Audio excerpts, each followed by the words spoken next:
You remember that time we prayed, Forrest?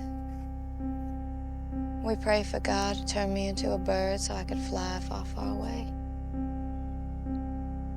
Yes, I do. Make me a bird so I can fly far, far, far away. You think I can fly off this bridge? So I can fly far, far, far, far. So I can fly far. What do you mean, Jenny? I throw this to the wind, but what if I was right? Well, did you trust your noble dreams and gentle expectations to the mercy of the night? The night will always win. The night has darkness on its side. I throw this to the wind. I miss your stupid face. I miss your bad advice. I try to clothe your bones with scratchy Super 8s, exaggerated stories and old tunes, but never by the moon, and not the state I'm in. The night will always win.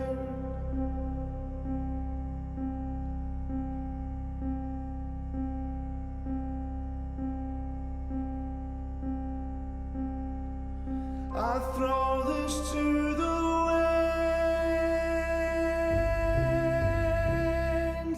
but what if I was right? Well, did you trust your noble dreams and gentle expectations to the mercy of the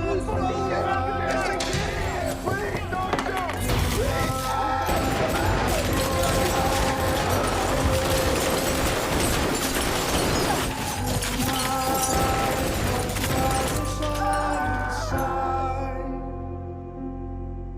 I throw this to the wind. I miss your stupid face.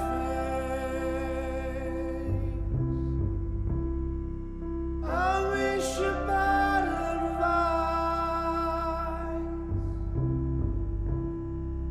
I tried to clothe your bones with scratchy Super 8s, exaggerated stories and old tunes, but never by the moon, and never the state that I'm in. The night will always win. He's down!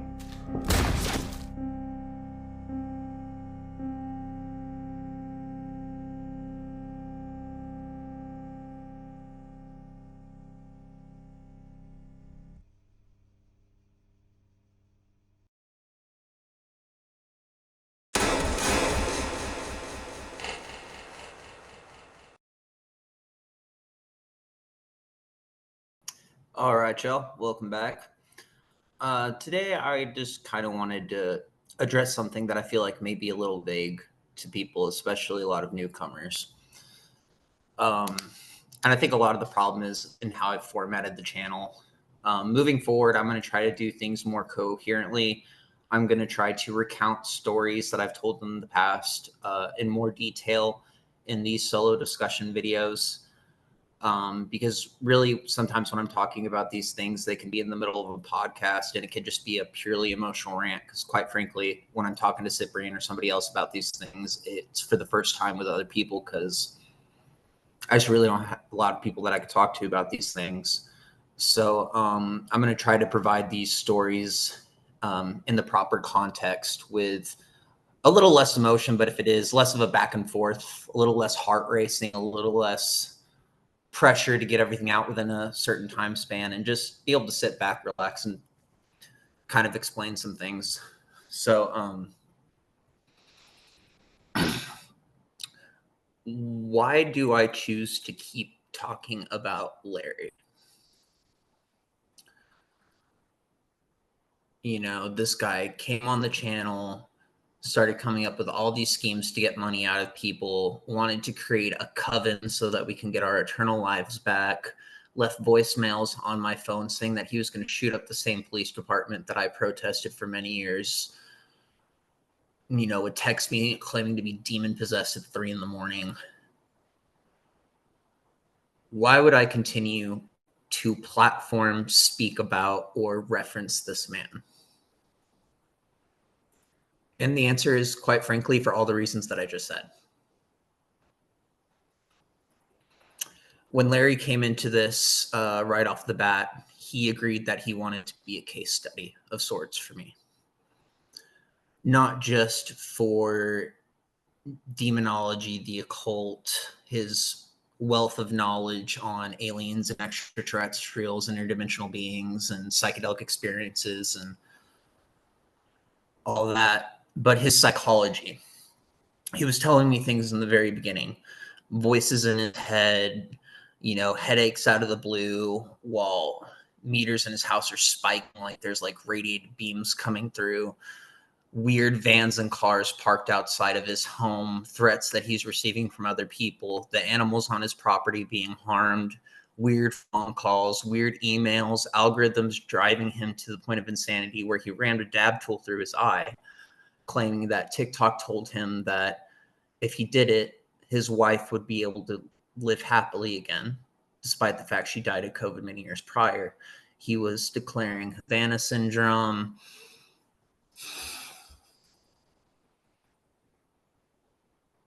This is why it's so hard to talk about. There's so much of it.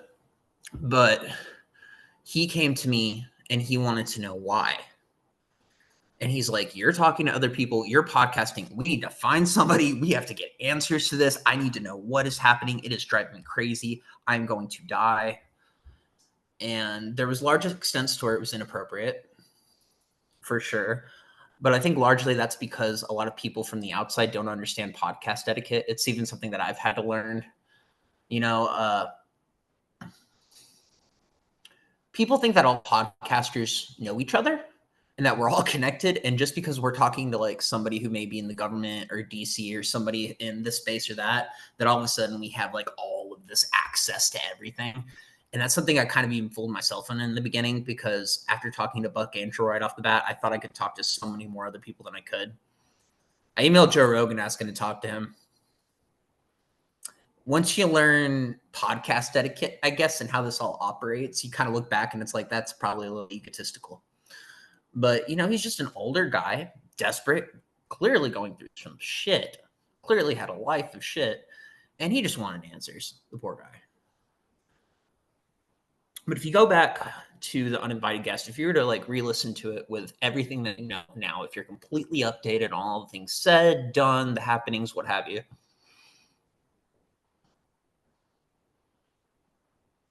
he knew that that was going to happen. Not in the sense that he set it up, but he's like, essentially, there's a demon gnawing at my reality. Things are breaking through. My psychology is completely snapping. I'm doing a shit ton of drugs and alcohol. I'm completely breaking. He was essentially the same guy that I was in Antifa, and especially leaving, because after leaving, I became very, very paranoid and very, very locked down. And I did keep tinkering with the occult. And the more you do that, the more the voices pop in your head, the more impulsive you become, the darker your reality becomes, the more you push people away, the more people around you get hurt. And I use this comparison a lot for people. It's just look at Alex Jones. And people are like, he's so fucking crazy and bombastic, and he's always screaming, and his heart's always racing, and he's always red. And after doing this for like a year, I really, really get that. I really, really get that. And I like the fact that Alex Jones has had a complete turnaround to where he's sobered up to a large degree, started working out, and now he's telling people to calm down and clarify what they're saying. That's what I want for Larry. That's what I want for me. Because people like us who've seen so much, learned so much, been a part of so much, we go batshit. It's the same with the story of Tom, another story that I'm just going to sit down, have a solo discussion, and retell for you guys. But even leaving Antifa, it was insane. Like, insane. To the point of him almost killing an active member and calling me and saying, hey, I think I killed somebody. It's just a phone call you never want to get, ever. So a lot of us have been left in a very, very dark place because of our associations with these various groups, such as Antifa, or the cartels, or the Freemasons, or anything like that. And when it comes to Tom and Larry, I think that they're really the two missing links that I was looking for the entire time on this channel, because I knew it's so much more than a bunch of kids in black holding up signs and hitting people with baseball bats. You know, this is more akin to The Sopranos or Breaking Bad.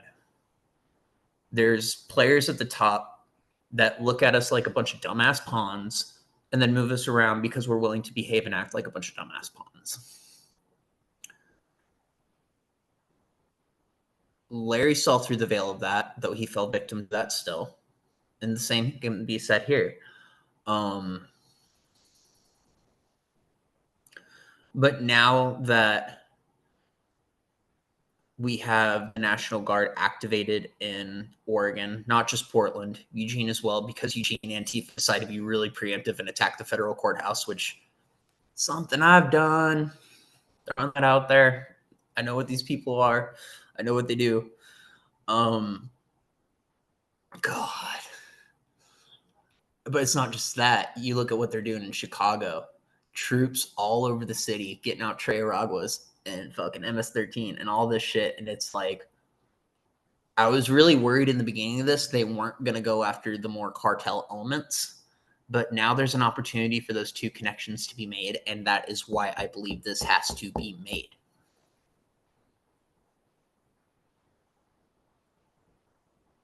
Tom was running in fear from communist Chinese cartels operating in Portland.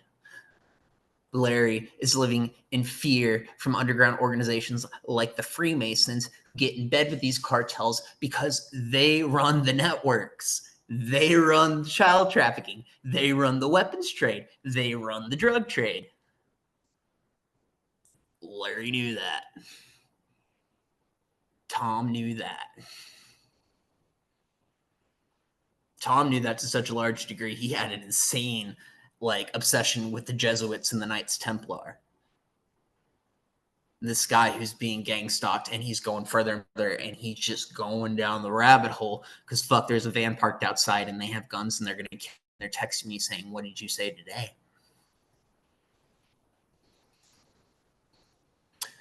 So why am I willing to speak out on that guy? Is it selfish? Because for a while I kind of thought it was, but it's like, no.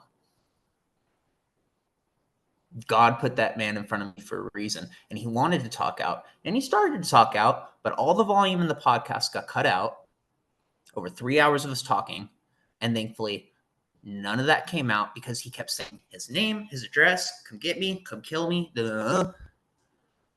and it never will see the light of day. It's gone.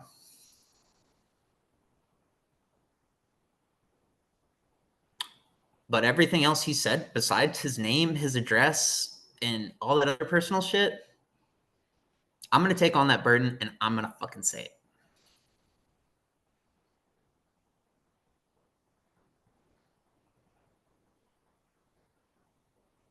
This is deeper and darker than most anybody understands. And I'm not going to sit here with it by myself for the rest of my life, let it eat away at me until World War III pops off and I have to sit with it until the day a nuclear bomb drops. I could do that, or I could grow a pair of fucking balls. I could sit here on the internet. I could scream from the high heavens about it. I could talk my fucking shit, and I can ask others to come and step forward.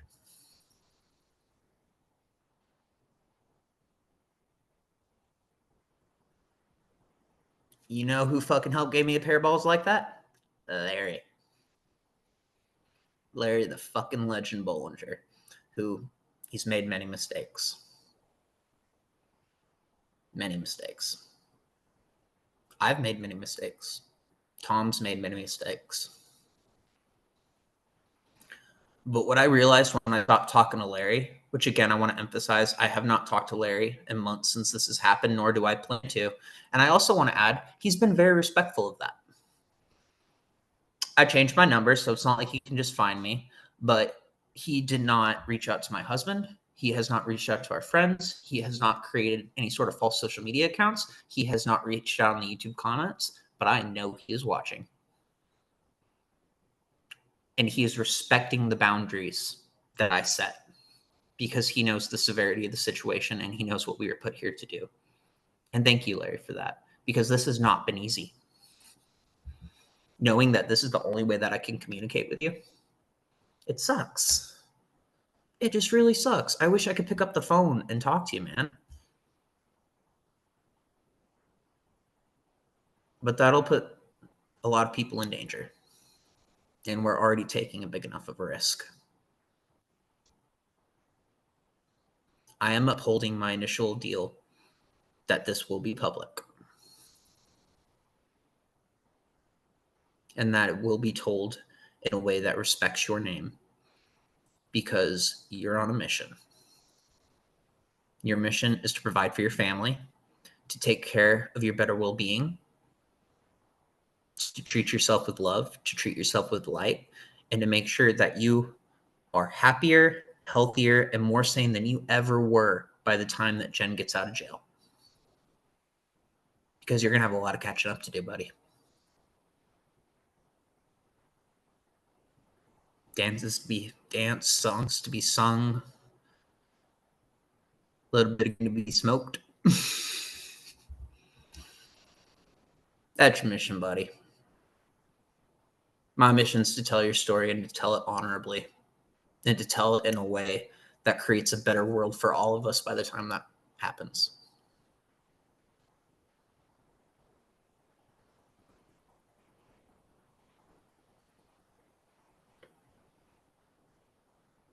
This has been a weird journey. And for anyone who thinks that Larry just made up all of this out of the blue because he wanted to time it out so that he could get on my podcast, Larry's been talking to me about these criminal elements for a very, very, very long time. Since before then. Before Antifa. I'm just putting it all together. And there is a risk to that. But I choose death before dishonor. I will not dishonor him.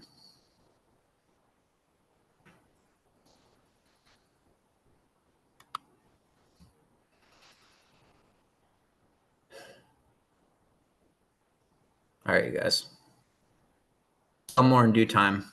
But until then, just stay tuned and love your neighbor. Extend an olive branch to your friends. You know, I was a Russiagate spiraler. Every morning, I'd be on the back porch listening to some bitch like Rachel Maddow or MSNBC or CNN screaming about how Trump was involved with the Russians and how the Russians were going to come kill us. And I'd be watching Red Dawn in the morning, listening to fuck Trump music. You know what that guy did for me when he saw me in moments like that? He'd scream from across the fence like Wilson in Home Improvement. Hey, neighbor. come have a smoke. Sometimes the solutions are as simple as that. So reach out to the people around you today. You never know where you're going to be in the next 10 years. Love you guys. And the ghost box came on and said, they took advantage of you. As the picture came up, they took advantage of you. It said, I got goosebumps. I turned on Josh Blue. I laid down. I laughed for a while. I let myself be entertained. I stopped rabbit holing. I got some fucking sleep. Because otherwise I will run this shit through my head over and over and over, and I will run myself into the ground. And she begs me, don't kill yourself before I can get out. Stop rabbit holing. You know, stop doing these things. Let me love you. Don't shut me out. You know, everybody's got a past. Let it stay there. You know, let it stay there. It's behind us for a reason.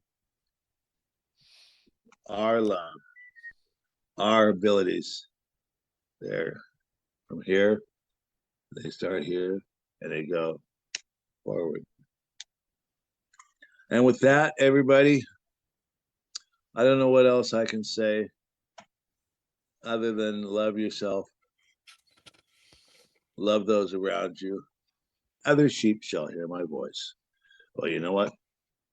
There are a billion fucking planets out there with intelligent life that blow us away, that make us look like that mean little fucking ignorant little monkeys running around that we are. And now we're to a point to where we can blow up our planet and throw everything off whack. They're paying attention to us. They're going to come knocking at our door.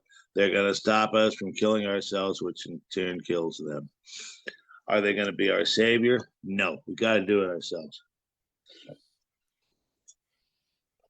So let's do it, people. It's our time. It's our time to step up. It's our time to do the right thing. Wake the fuck up. And I'll leave you with that. Okay, Ty? That was the last thing I'm going to say in this series. Wake the fuck up, or I'll kick your fucking ass. Can I say one more thing to you before we go? Of course. Thank you for being a good neighbor, for being a good friend, for being a light in a very dark time in my life. Thank you for being the one who was the voice in the back of my head that told me to leave these communist motherfuckers. Thank you for a beautiful wedding. Thank you for becoming my family. And though I haven't met him face to face yet, thank you for introducing me to the Greys, because I think that your story is going to help open that door for a lot of people to where when this shit happens, it's going to be less scary. A man came to me, he said he'd save me, he put his hands on me, he called me family, his voice sang to me, he said he gave my name to me. I asked him where he'd been, he said he'd been with my friends, my hands all in, my skin's crawling, I've been rambling from the Midwest to New Orleans, and I met preachers, they say that I'm a thinker, they go deep, but my scars go deeper. What goes around comes around, they say, but I'll be praying that it just ain't true. I got my black rifle, my baby and my Bible. I ain't slept in a week, it's got me higher than the apple. I've been drug dealing, woman stealing, outlaws dealing, back when we was children. What the hell's really going on? A woman came to me, she said she'd save me. She laid my body at the base of an ash tree. She asked my business, it wasn't in forgiveness. I heard her say that felt fire where I laid at. My hands all in, my skin's crawling. I ran from lawmen all around Detroit, and I met preachers, they say that I'm a thinker. They think deep, but my scars run deeper. What goes around comes around, they say, but I'll be praying that it just ain't true. I got my black rifle, my baby and my Bible. I ain't slept in a week, it's got me higher than the apple. I've been drug dealing, woman stealing. I lost feeling back when we was children, and I turned on my idols. It was all about survival. I killed my darlings, I can't say that I'm sorry. What the hell's really going on? What the hell's really going on? I got my black rifle, my baby and my Bible. My black rifle, my baby and my Bible. Got my black rifle, my baby and my Bible. Black rifle, yeah. What goes around comes around, they say, but I'll be praying that it just ain't true. Tell my brothers, I hope they know I love them. Watch my sisters kiss all my cousins. Tell Clinton, stay away from children. Tell Reagan, my auntie thinks he's singing. Tell babies, we don't know how to raise them. Tell Haiti, we don't know that we're crazy. And tell my mama, I'm sorry for the drama, but tell your